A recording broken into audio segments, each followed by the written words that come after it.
All right, we're doing area and circumference of circles. So we'll be thinking about the area of a circle. You probably remember from Miss Wall's class is pi r squared. Sounds like area to me, right? I can't sing as pretty as Miss Wall, but so we have the area of a circle. And then if I need circumference, which is the fancy word for perimeter of a circle, then I would use pi d. And that's pi times the diameter. So remember that the r in this case stands for radius, and the diameter is what d is.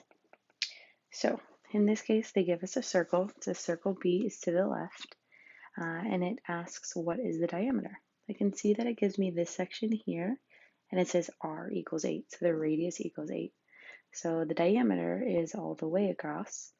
So in this case, if r is 8, that means it's 8 and 8, which means the diameter is 16, 8 plus 8.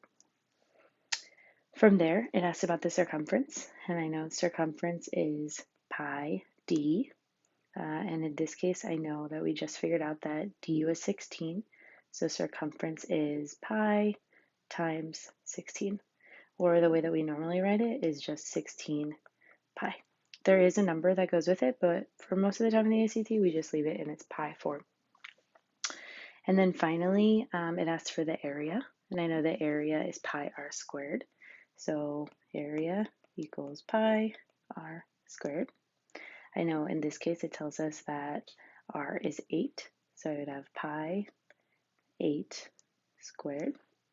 So I'd have pi times 8 squared is 64. So I just rearrange it. I'm going to write it as 64 pi. This case, it doesn't tell us any units, so we are good to go. My area is 64 pi, my circumference is 16 pi, and my diameter is 16. So that's working one direction. And then in example 2, we're going to work backwards. So in this case, they tell us that A is 16 pi. So, and they want to know what the radius is.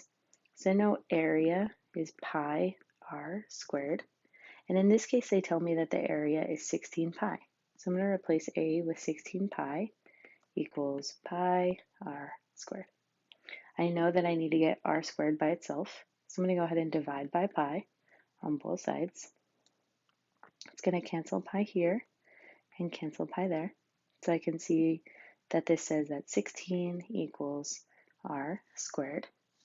And then I know from my problems this week that in order to get my square away, I need to take the square root. What I do to one side, need to do to the other.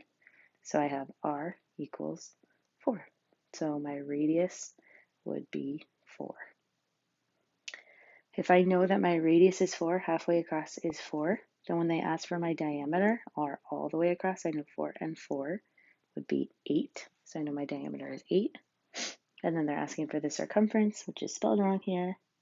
Circumference.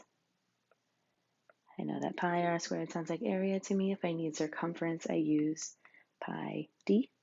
And I know that we just determined that 8 was the diameter, so I'm going to have pi times 8, which we write as 8 pi. That's pretty much it. That's how we're going to do it today. If you have any questions, let Mr. Hernandez know or let me know via email. Thanks, guys.